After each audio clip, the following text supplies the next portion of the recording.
the most important thing Trump said recently, you may have missed because it wasn't in a speech and it wasn't during a press conference. In fact, it was barely caught on camera. This was it.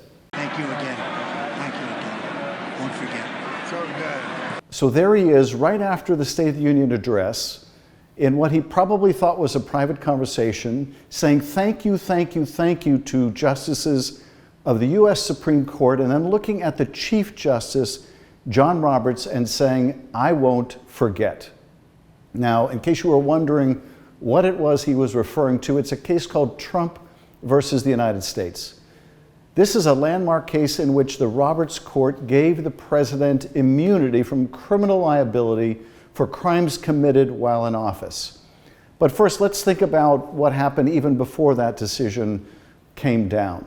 So Trump is indicted on various crimes. In New York, he's indicted in Georgia, he's indicted by the US attorney's offices for sequestering classified documents and obstructing the investigation in Mar-a-Lago, and most significantly, he's indicted for inciting a violent attack on the Capitol of the United States.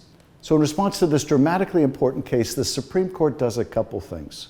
First, they delay to ensure that this case doesn't go to trial before Donald Trump has a chance to be elected president. The Supreme Court proves they can move with great swiftness when they choose to, as they did, if you remember, there was a court challenge to even putting Trump's name on the ballot, because there's a law that says, there's a constitutional provision that says if you incite insurrection, you can't run or hold office. So that they moved quickly on. They shut that down. But this immunity decision, they put off and put off and put off until it's no longer possible to try Donald Trump before the election. That was the first significant thing, delay justice to deny it. But then comes the decision itself, shocking in its irresponsibility. The decision says, if you're president of the United States, you can commit crimes as a part of your core responsibility and be absolutely immune. For other crimes, maybe a presumption of immunity, a very strong one. And for others, for purely personal conduct, well, maybe you're not immune. But the core holding is, if the President of the United States uses the Justice Department to commit crimes, he is absolutely immune. This gave Donald Trump carte blanche to use the Justice Department as a sword to go after his enemies, as a shield to protect himself. It allows him to put his own criminal defense lawyers in high positions. It allows him to intervene in specific cases, to tell the Justice Department how he wants those investigations to turn out. It would theoretically allow him to take bribes from foreign corporations under indictment to have those cases dismissed. All of these things could be done, and he would be absolutely immune. You add to that decision the president's abuse of the pardon power, and you have a president that is beyond accountability when they abuse and misuse the Justice Department.